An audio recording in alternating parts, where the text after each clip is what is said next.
Merezco la mitad de tu empresa. Mi nombre es Colin. Tengo 33 años y dirijo una consultora tecnológica en Boise, Idaho. O al menos eso creyó mi esposa durante los últimos 3 años. La mujer sentada frente a mí en la sala ya no era la que yo había casado. En algún punto entre el segundo y el quinto año, Catherine se convirtió en otra persona. Una que medía mis horas, cuestionaba cada cena de trabajo y hacía hojas de cálculo de nuestras cuentas conjuntas, mientras mantenía su propio sueldo misteriosamente en secreto. Noté el cambio por primera vez durante una conversación sobre cómo ampliar mi base de clientes. Asintió, sonrió, hizo todas las preguntas correctas, pero sus ojos estaban haciendo cálculos. Lo vi. Ya estaba midiendo cuánto podría quedarse si las cosas salían mal. Eso fue hace 18 meses. Desde entonces, observé con atención. Vi cómo se hacía amiga de Mallory, una abogada especializada en divorcios y división de bienes. Noté cómo Catherine empezó a preguntarme por la estructura de mi empresa, mis ingresos, mis socios. Lo disfrazaba de interés por apoyarme. Pero yo sabía que no era así. Hace 3 meses, dejó de fingir. La calidez desapareció. Las conversaciones se volvieron frías, transaccionales. Se mudó al cuarto de invitados alegando mis largas horas de trabajo. No discutí. Necesitaba tiempo para pensar. La semana pasada, pidió el divorcio. No me sorprendió. Lo que sí me sorprendió fueron los documentos. No solo pedía manutención, también reclamaba la mitad de mi empresa, alegando su apoyo emocional y logístico durante su creación. Mallory había hecho bien su tarea. Los documentos eran detallados, agresivos, diseñados para acorralarme. Catherine creía tenerme atrapado. Pensó que me pondría nervioso, que negociaría, que tal vez le ofrecería una tercera parte solo para evitar una batalla legal. Pensó que yo seguía siendo el mismo hombre que pedía perdón cuando ella se enfadaba sin motivo. El que se esforzaba por mantener la paz. Se equivocó. Esa noche, sentado en mi oficina mirando los papeles del divorcio, no sentí rabia. Sentí claridad. Por primera vez en años, supe exactamente qué debía hacer. Catherine quería la mitad de algo valioso. Quería castigarme por la historia que se había inventado sobre nuestro matrimonio. Quería marcharse con dinero que no había ganado, de un negocio que jamás comprendió. Pero hay algo sobre las suposiciones. Solo funcionan si la otra persona juega el papel que esperas. Tomé mi teléfono, busqué un número y llamé a un viejo amigo especialista en derecho corporativo. Cuando atendió, le dije 6 palabras que lo cambiarían todo. Necesito tu ayuda con algo. Conocí a Catherine hace 7 años en un evento de networking en Seattle. Yo tenía 26, trabajaba como consultor freelance tratando de construir algo propio. Ella tenía 28, era segura, elocuente, trabajaba en marketing para una empresa mediana. Se reía de mis chistes, desafiaba mis ideas y me hacía sentir que por fin había encontrado a alguien que me entendía. Nos casamos 2 años después. Durante un tiempo, todo funcionó. Me apoyó cuando decidí independizarme por completo, cuando construí mi cartera de clientes. Me ayudó a diseñar mi web, corregía mis propuestas y celebraba cada nuevo contrato. Creí que estábamos construyendo una vida juntos. Pero ahora, mirando atrás, veo las grietas. Nunca le gustó que trabajara desde casa. Decía que difuminaba los límites, que me hacía menos disponible. Pensé que se refería emocionalmente. No entendí que hablaba de dinero. Cuando conseguí mi cliente más grande, una empresa de manufactura que necesitaba una renovación total de sus sistemas, se mostró eufórica. Pero no porque apreciara mi esfuerzo, porque el contrato tenía 6 cifras. Ahí comenzaron las preguntas. ¿Cuánto facturas? ¿Cuál es tu margen de ganancia? ¿Tienes socios? ¿Quién posee la propiedad intelectual? Respondí todo. No tenía nada que ocultar. Pero el tono cambió. Ya no era mi esposa preguntando por mi día. Era alguien recopilando información. Su amistad con Mallory empezó poco después. Se conocieron en una clase de yoga. En 2 meses ya almorzaban juntas 2 veces por semana. Me pareció bueno que tuviera una amiga cercana. Nunca pensé en lo que podrían estar hablando. Luego llegaron los cambios pequeños, pero calculados. Catherine empezó a aportar menos a los gastos de la casa. Dijo que su empresa estaba recortando bonos, reestructurando departamentos. Yo cubrí la diferencia sin quejarme. Pensé que eso era el matrimonio, apoyarse cuando las cosas se ponían difíciles. También empezó a tomar fotos, de mi escritorio, de la pantalla de mi portátil, de los recibos de mis cenas de trabajo. Decía que estaba documentando nuestra vida. Me pareció raro, pero inofensivo. Fui un idiota. Las señales estaban por todas partes. Solo que me negaba a verlas, porque verlas significaba aceptar que mi matrimonio no era lo que yo creía. Significaba admitir que la mujer que amaba había convertido nuestra relación en una estrategia de inversión a largo plazo. 3 semanas antes de que pidiera el divorcio, la escuché hablar por teléfono con Mallory. Estaba en el patio, riendo. Alcancé a oír una sola frase por la ventana. No tiene idea de lo que se le viene. Ese fue el momento en que dejé de esperar que las cosas mejoraran. Ese fue el momento en que empecé a planear. La audiencia del divorcio se fijó para un martes por la mañana. Catherine llegó vestida como si fuera a cerrar un trato millonario, traje azul marino, tacones, el cabello recogido. Mallory iba a su lado, con un maletín de cuero que probablemente costaba más que mi primer coche. Se veían seguras, preparadas. Yo llevaba vaqueros y una camisa abotonada. La jueza, una mujer de unos 50 años llamada Elaine, revisó los documentos sin mostrar emoción. Catherine se sentó erguida, con las manos entrelazadas sobre la mesa. Ni siquiera me miró. No hacía falta. Aquello era su espectáculo. Mallory se puso de pie y comenzó su declaración inicial. Pintó el retrato de una esposa abnegada que sacrificó su propio crecimiento profesional para ayudarme a construir mi empresa. Afirmó que Catherine había brindado apoyo logístico, ideas de marketing y trabajo emocional que contribuyó directamente a mi éxito. Argumentó que Catherine merecía una compensación por su inversión en nuestra sociedad. Era un discurso convincente.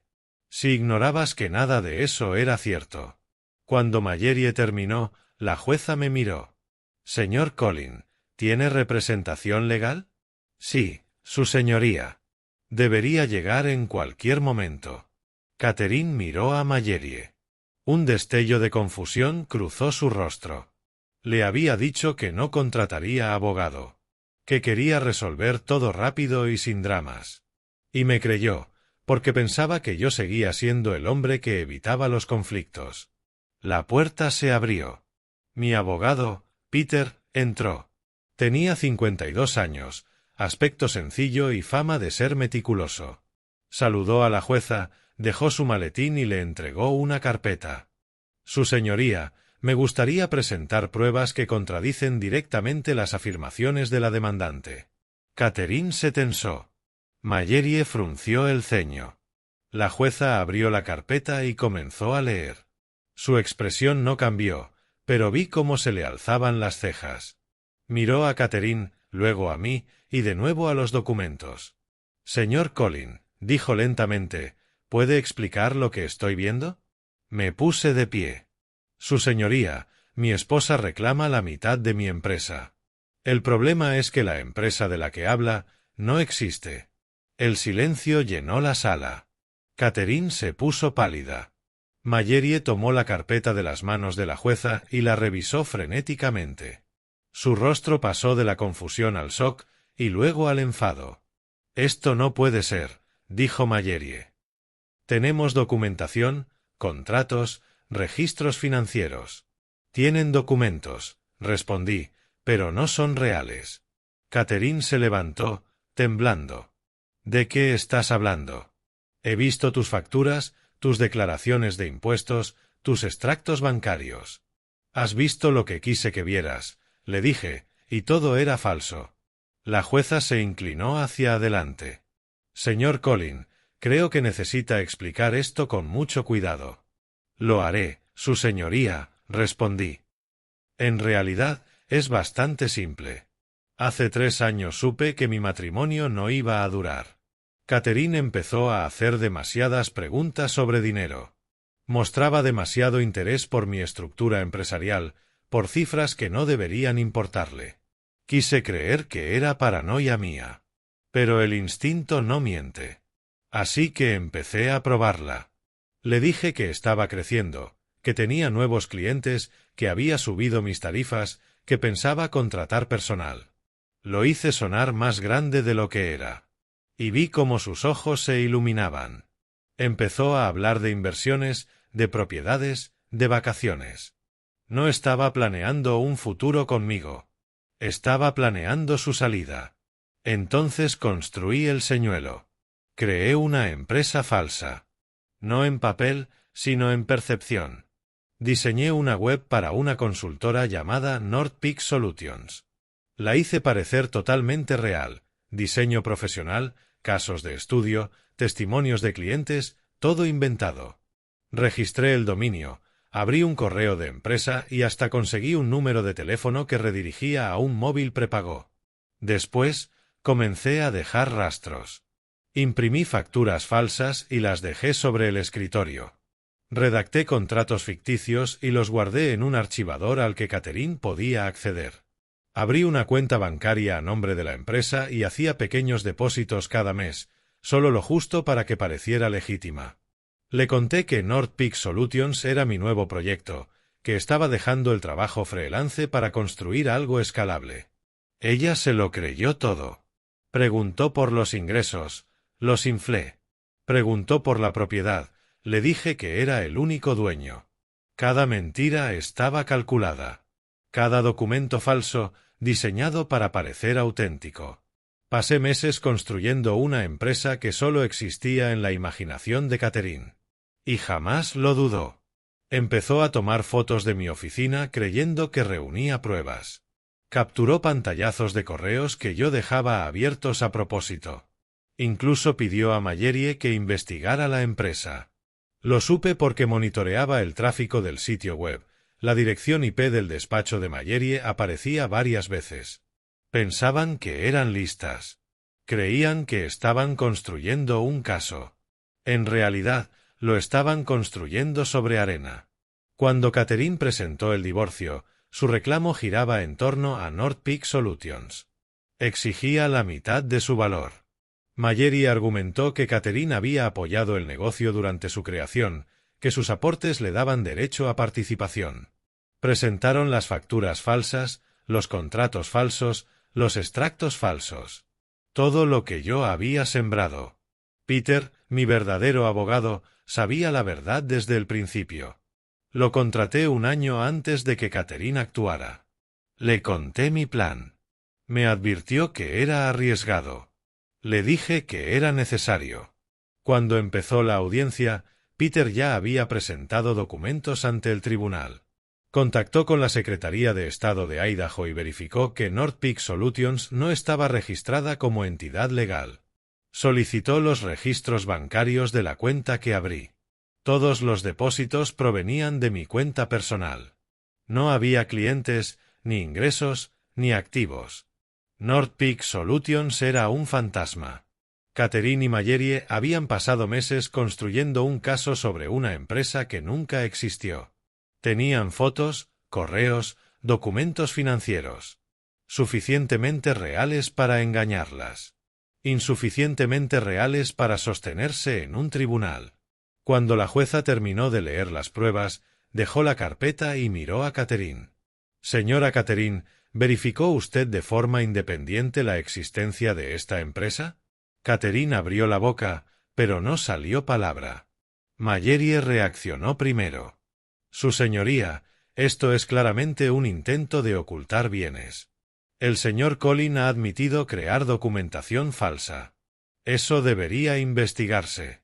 Peter se levantó. Su señoría, mi cliente no falsificó documentos para ocultar activos. Lo hizo para protegerse de una esposa que planeaba defraudarlo durante el divorcio. Ninguno de esos documentos fue presentado al fisco, ni reportado como ingreso. No existe ninguna operación real que reclamar. La jueza me miró. Señor Collin, ¿está diciendo que fabricó una empresa entera para engañar a su esposa? Sí, su señoría. ¿Por qué? Porque sabía que iba a divorciarse de mí, y sabía que reclamaría la mitad de algo a lo que nunca había contribuido. No quería pelear por mi verdadero trabajo. Así que le di algo falso por lo que pelear. Catherine por fin encontró su voz. «Me mentiste durante años». «Sí», le respondí. «Del mismo modo que tú me mentiste sobre por qué querías acceso a mis finanzas. Del mismo modo que fingiste apoyarme mientras en realidad te estabas posicionando. Eso no es cierto. Entonces explícame por qué empezaste a fotografiar mi portátil. ¿Por qué te hiciste amiga de una abogada de divorcios 2 años antes de presentar la demanda?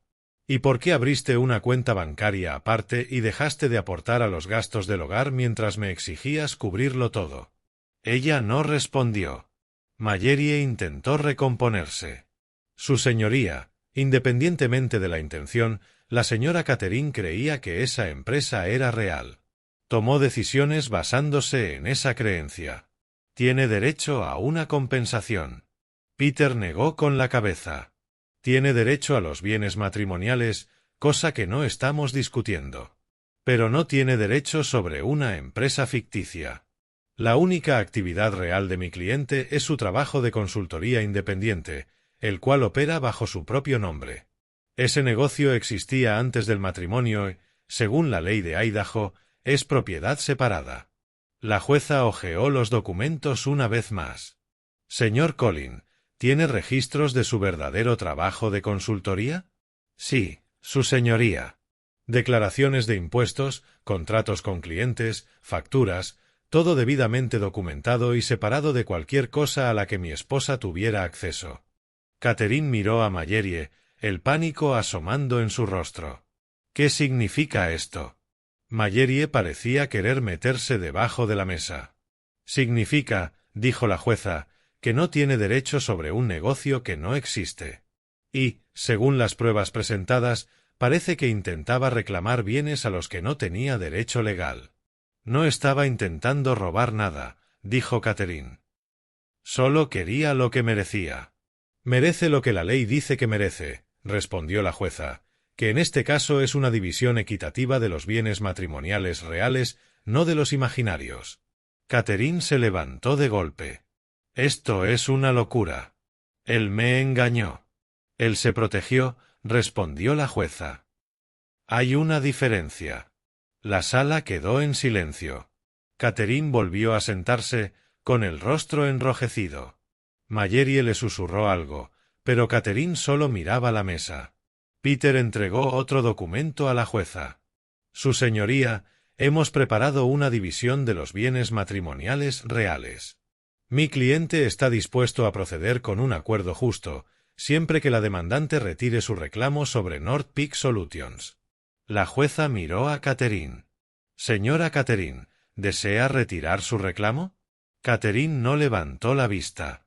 Solo asintió. «Entonces procederemos con la división de los bienes verificados», dijo la jueza. El tribunal se levanta. La sala se vació lentamente. Catherine permaneció inmóvil en su silla, mirando la mesa como si quisiera borrar la última hora de su vida. Mallerie guardaba sus cosas con movimientos bruscos, llenos de rabia. La observaba a ella, luego a mí, con la mandíbula apretada. Peter recogió sus carpetas y me dijo: «¿Quieres esperar fuera?»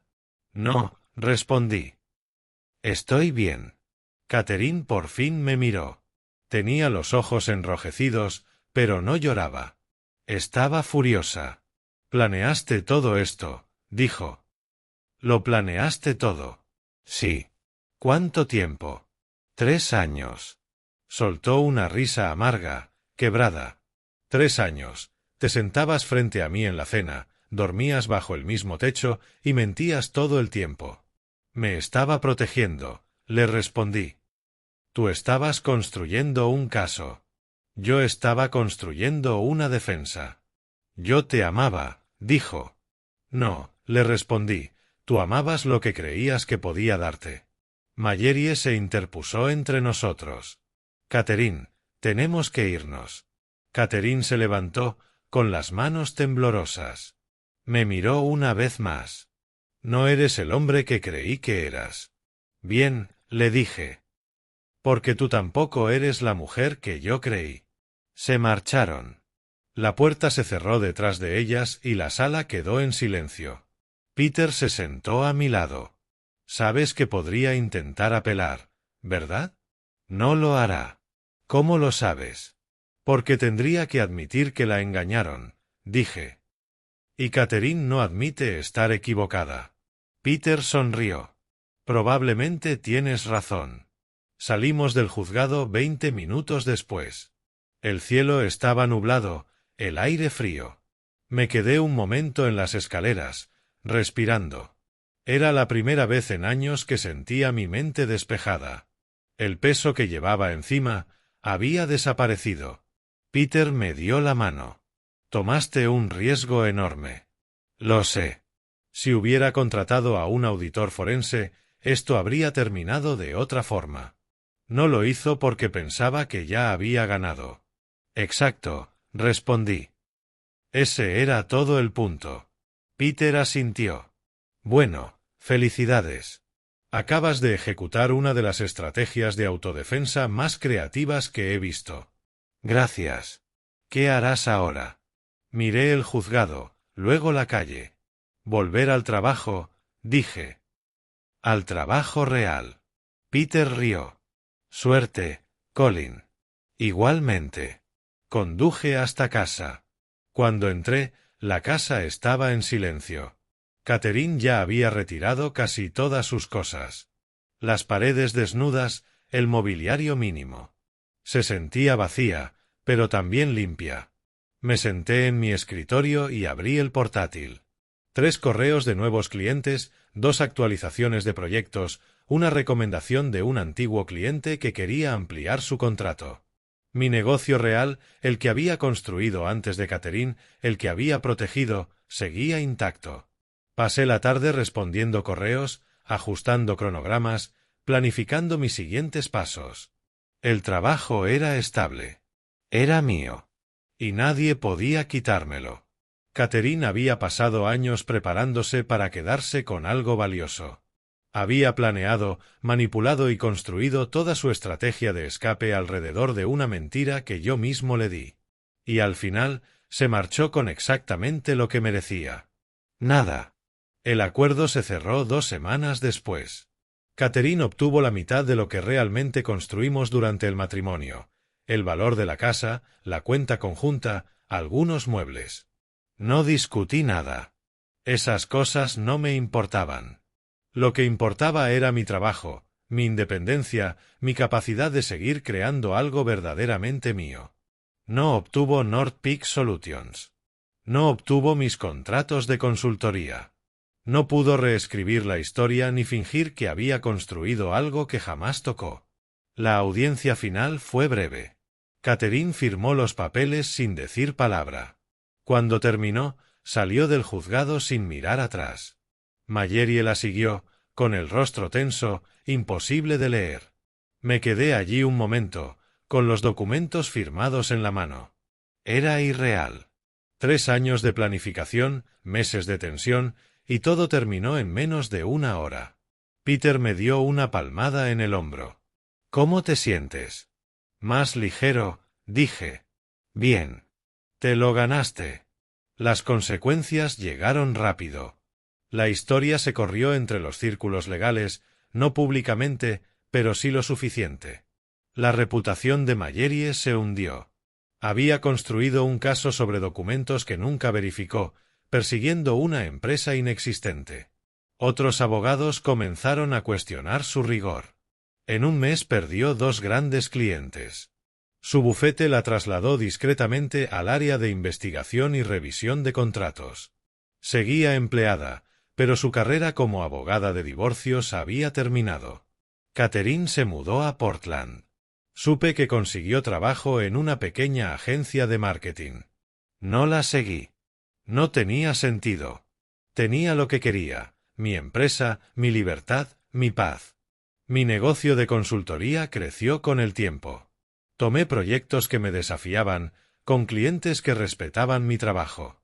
No perseguí el crecimiento por ambición, sino para construir algo sostenible, completamente bajo mi control. Eliminé la web de North Peak Solutions, cerré la cuenta bancaria falsa y destruí cada factura y contrato ficticio que había creado. 3 años de engaño meticuloso, borrados en menos de una hora. Se sintió bien verlos desaparecer. A veces la casa seguía sintiéndose vacía. Compré muebles nuevos, pinté algunas habitaciones, la hice mía otra vez. Con el tiempo dejó de sentirse como el lugar que Catherine y yo compartimos. Pasó a ser solo mi lugar. Salí con alguien durante un tiempo. Una mujer llamada Clare, que trabajaba en una librería. No duró mucho, no por ella, sino porque yo aún no estaba listo. Todavía estaba aprendiendo a confiar de nuevo, a creer que alguien podía quererme sin un motivo oculto. Pero estaba avanzando. Una tarde recibí una llamada de mi viejo amigo Lucas. Estaba en la ciudad por trabajo y quiso cenar. Nos vimos en un restaurante del centro. «¿Te ves bien?», me dijo. «Mejor que la última vez». «Me siento mejor», respondí. «Catherine todavía habla de ti a veces». Lo imaginé. «Les dice a todos que la manipulaste, que fuiste deshonesto». Tomé un sorbo de mi bebida. «¿Y tú qué piensas?». Lucas sonrió. «Pienso que viste lo que venía y te aseguraste de no perderlo todo. La mayoría no habría sido tan inteligente». «Gracias. Hiciste lo que tenías que hacer. No hay vergüenza en eso». Terminamos de cenar y nos despedimos. Se sintió bien hablar con alguien que lo entendía. Catherine lo pasó mal tras el divorcio. Por conocido supe que la despidieron de su trabajo en Portland. La razón oficial fue reestructuración, pero la real era su actitud. Se había vuelto difícil, a la defensiva, alguien con quien nadie quería trabajar. Culpaba a todos menos a sí misma por cómo habían terminado las cosas. Luego se mudó a Austin. No volví a saber de ella. No había razón para hacerlo. Mallory tuvo peor suerte. La demanda por negligencia profesional duró más de un año. Al final llegó a un acuerdo extrajudicial, pero su reputación quedó destruida. Se fue de Idaho y consiguió un puesto menor en un bufete de Nevada. Sus días de manejar divorcios importantes habían terminado. No sentí culpa por nada. Ellas intentaron quedarse con lo que no les pertenecía. Planearon, manipularon y diseñaron una estrategia para destruirme económicamente. Cuando fallaron, enfrentaron las consecuencias. Así funciona el mundo. Yo me quedé en Boise. Seguí trabajando, con la cabeza baja y el rumbo claro. Mi negocio siguió creciendo. Contraté a algunos colaboradores para proyectos grandes, pero mantuve todo bajo control. No quería construir algo tan grande que no pudiera dominarlo. Empecé a hacer más senderismo. Las montañas de Boise se convirtieron en mi refugio. Los fines de semana conducía hasta los senderos y pasaba horas caminando, pensando, dejando mi mente en paz. Me ayudaba más que cualquier otra cosa. Una tarde estaba en el porche cuando sonó mi teléfono. Número desconocido. Casi no contesté, pero algo me hizo hacerlo. «Hola, Colin». Era Catherine. No dije nada. «Sé que probablemente no quieras hablar conmigo, pero necesitaba decirte algo». «Dilo». Estaba equivocada en todo. Creí que me estaba protegiendo, pero solo fui una avariciosa. Estaba tan enfocada en lo que pensaba que merecía, que nunca me pregunté si lo había ganado. «Está bien, sé que eso no cambia nada, pero necesitaba que supieras que entiendo lo que hice». No respondí. No sabía qué decir. «Espero que encuentres a alguien que de verdad te ame», dijo, «porque yo no lo hice. Y tú merecías algo mejor». Luego colgó. Me quedé un rato mirando el teléfono. El sol se estaba poniendo. El aire era frío. Entré, preparé la cena y volví al trabajo. Catherine había llamado buscando cierre. No se lo di. No se lo debía. Me debía a mí mismo la paz. Y, por fin, empezaba a encontrarla. Hay batallas que no se ganan luchando más fuerte, sino sabiendo cuándo dejar que alguien persiga una sombra.